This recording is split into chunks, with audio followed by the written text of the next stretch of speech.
You need to understand the attack on America's institutions you see from the left today.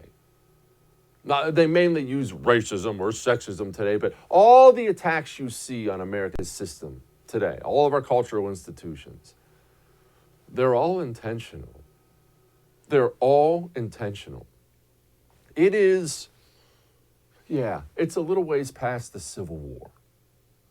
Why do you think people are acting so upset about Civil War statues and military base names? Have you ever thought about that?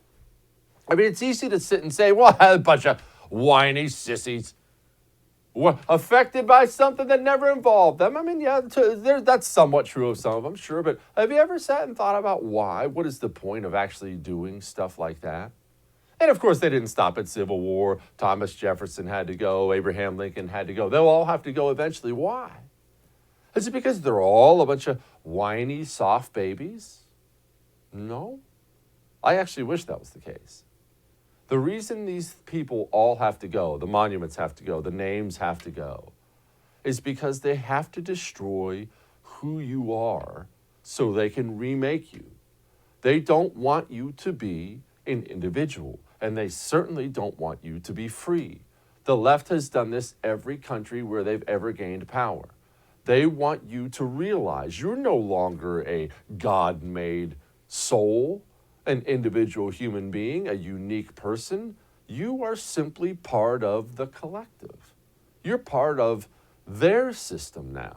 And your job is to be what all the other good little commie citizens have been, and that is a good little commie robot who does what you're told, goes where you're told, doesn't ask why. You simply serve the machine.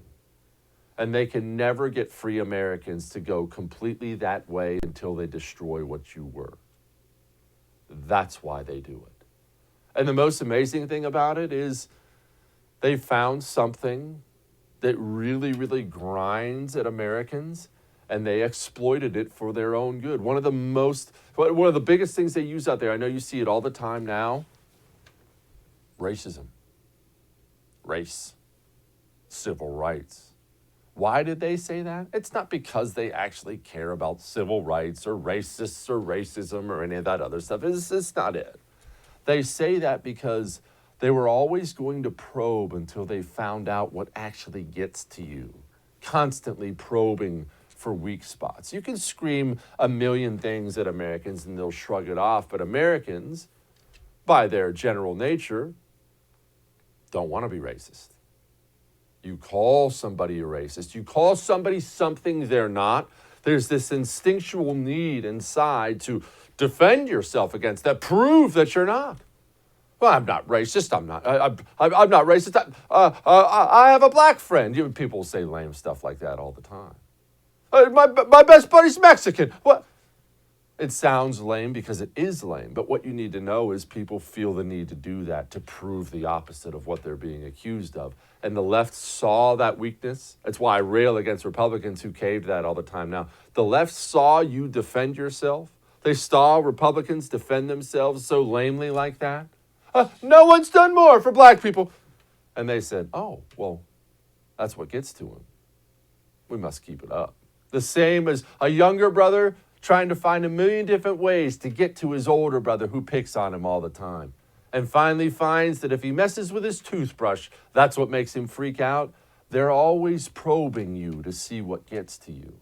And they know racism is what gets to you.